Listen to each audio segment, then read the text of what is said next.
এবছর নওগাঁর কৃষকরা উন্নত জাতের আলু, ডায়মন্ড, স্টিক আর কাটিনাল চাষ করেছিলেন। আশা ছিল বেশি লাভের। মার্চ মাসে হিমাগারে আলু সংরক্ষণে ভাড়া ও পরিবহন সহ প্রতি বস্তায় খরচ পড়েছিল অন্তত ৫৫০ টাকা। কিন্তু ৭ মাস পরও আলু বাজারে বিক্রি হচ্ছে প্রতিমণ ৬০০ থেকে ৮০০ টাকায়। সরকার ২২ টাকা কেজি দাম নির্ধারণ করলেও বাস্তবে বিক্রি হচ্ছে ১২ থেকে ১৬ টাকায়। এতে লোকসানের শঙ্কায় চিন্তিত কৃষক ও ব্যবসায়ীরা। বদলগাছি উপজেলার বেগুনজোয়ার গ্রামের কৃষক আইনুল হক ২ বিঘা জমিতে আলু চাষ করে লোকসানে পড়েছেন। মৌসুমের শুরুতে কিছু বিক্রি করলেও হিমাগারে রাখা আলুর জন্য এখনো ক্রেতা পাচ্ছেন না। কিনা সহ আলুর দাম বস্তা ষষ্ঠর ভাড়া দিয়ে ১২০০ টাকার মতন খরচ পড়ে। এখন নগদ বেচতে গেলে বলতেছে ৬০০ টাকা। একই অবস্থা জেলার অন্য চাষি ও ব্যবসায়ীদেরও। দাম না থাকায় অনেকেই হিমাগার থেকে আলু বের করছেন না। এতে আগামীতে আলু চাষে আগ্রহ হারাচ্ছে অনেকে। তবে বীজ আলু নিয়ে কেউ কেউ আগাম জাতের আলু চাষের প্রস্তুতি নিচ্ছেন। ২২ টাকা আলুর দাম কার্যকরে সরকারের সুদৃষ্টির প্রত্যাশা কৃষকদের।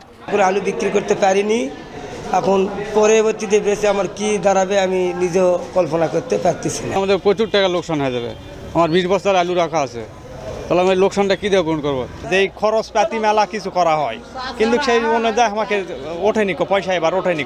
এদিকে হিমাগার কর্তৃপক্ষ বলছে অক্টোবর মাসেই আলু বের করার শেষ সময়। কিন্তু কৃষক ও ব্যবসায়ীরা কম পরিমাণ আলু বের করায় হিমাগার মালিকদেরও লোকসানের শঙ্কা দেখা দিয়েছে। এই যে একটা আর্থিক আমাদের সংকট বা আমাদের যে ড্যামেজ, এই ড্যামেজটা আমাদের কে বহন করবে? কারণ ২০১৭ সালে একবার লস খাইছি, এবারও লস খাবো আমরা। প্রায় আমার ২ কোটি টাকার মতো আমার লস হবে, জেনুইন ২ কোটি টাকা। কারণ প্রতি মাসে আমার কারেন্ট বিল আসে প্রায় ৬,৩৮,০০০, ৬,৫০,০০০। এই ৬-এর নিচে আমার বিল আসে না।